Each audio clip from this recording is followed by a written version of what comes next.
So I wonder if you could just take us inside to whatever degree you feel comfortable sharing and just talk about your own meditative journey and specifically to this topic of death and why that in particular has been such a central theme in your own inner world.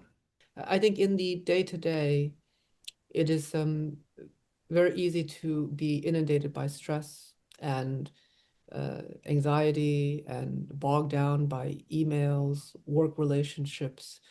And they ultimately, deaf meditation helps us recenter the scale of all this. How, I would sit down and I would just think about the people I've lost. I bring their faces into my mind and I think, gosh, all of the beautiful moments I had with them and all of the difficult moments, all that is gone. And even if I have this kind of difficult conversation or an argument with a friend or a family, a bad email from work comes in, we've all had them, and you do the death meditation and you see yourself at the end of your life, you see yourself in your coffin. It sounds very morbid, but when you just consider that that is where we're all headed, all of a sudden you get up from that meditation and the email becomes so small, so petty. Gosh, I really was arguing about that with my brother, my partner, my parents. Really, that's it? And knowing that you'll forget about it also.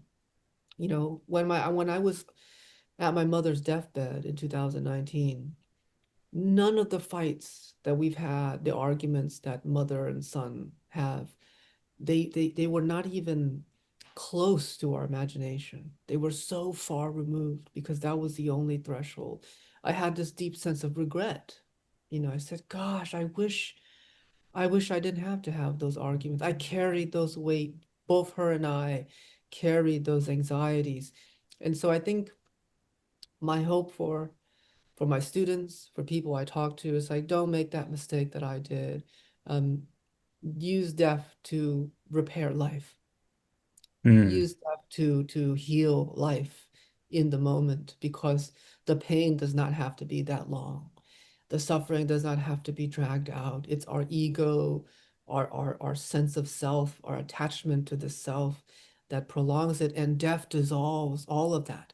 It dissolves the ego just as true and total as it dissolves the body. Centering death is not out of fear. It is not morbid. It is not taboo. The closer we come to it, the closer we come to life because it is just a part of life.